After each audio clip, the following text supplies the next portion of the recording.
Okay, third graders, here is the first read aloud of chapter 4, Below Deck, a Titanic Story. So last week we read chapters 1 through 3 from this story. So now I'm going to read chapter 4.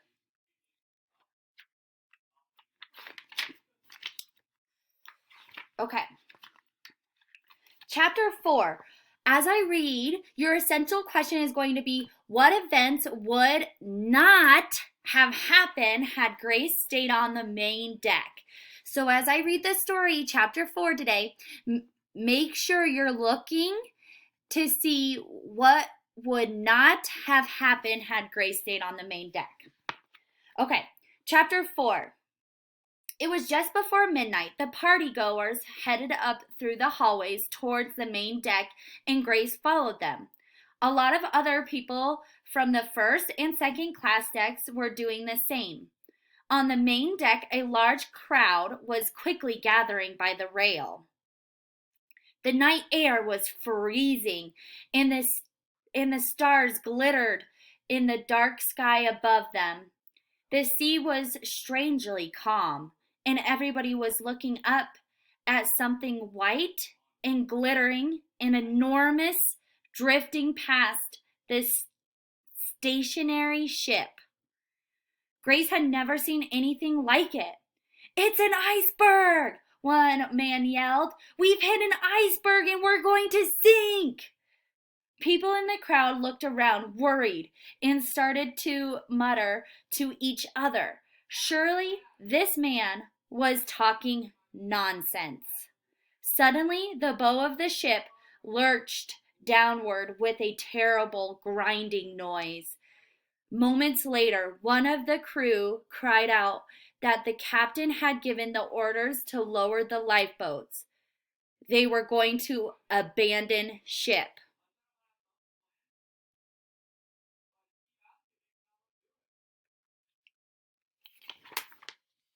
Grace felt very scared and alone. She thought of Auntie Nora and tears filled her eyes. She couldn't believe that the Titanic was sinking. The newspapers had said that the ship was unsinkable. But now lifeboats were splashing down into the sea as Grace stood motionless. In the chaos around her, word spread that there weren't enough lifeboats for everyone on board, and people started to panic.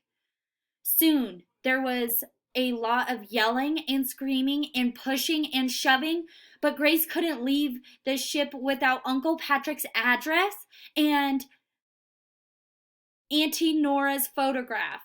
She had to go back to the cabin for her suitcase before trying to find a place on the lifeboat.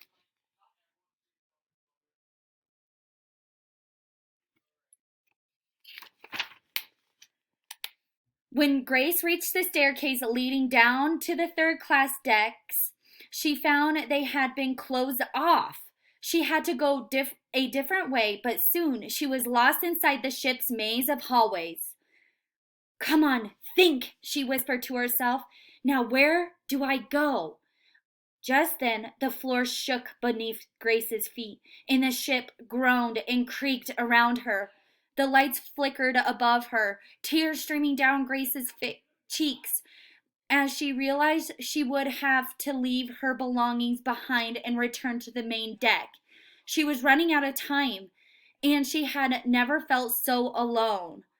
But she pulled herself together, wiped her eyes on her sleeve, and strode quickly towards the stairs.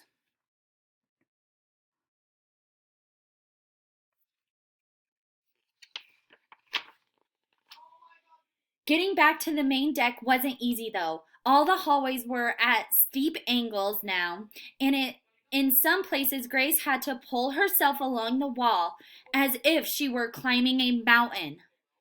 The lights were flickering even more, and everywhere seemed eerily empty.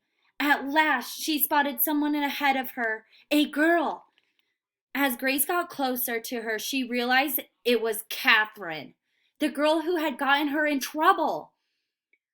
Their eyes met, and Grace knew Catherine recognized her too. Catherine ran up to Grace and grabbed her arm, sobbing uncontrollably.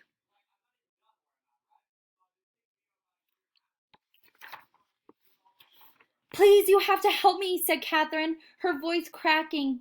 I got separated from my parents and I'm lost. I don't know what to do. Let go of me, Grace snapped. She pulled her arm free. Why should I help you after what you did? You must be joking. Grace turned away from her. I'm sorry, Catherine was screaming. Don't leave me. Grace stopped with her back to Catherine and closed her eyes.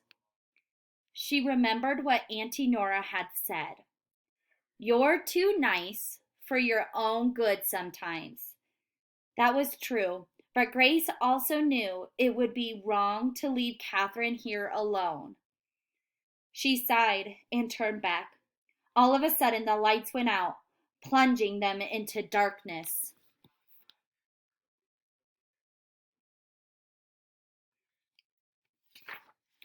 Okay, so that was the end of chapter 4, first read. So on the very next slides, I'm going to take it page by page and do a second read of me thinking out loud as I read each page. Remember, your essential question is what events would not have happened had Grace stayed on the main deck?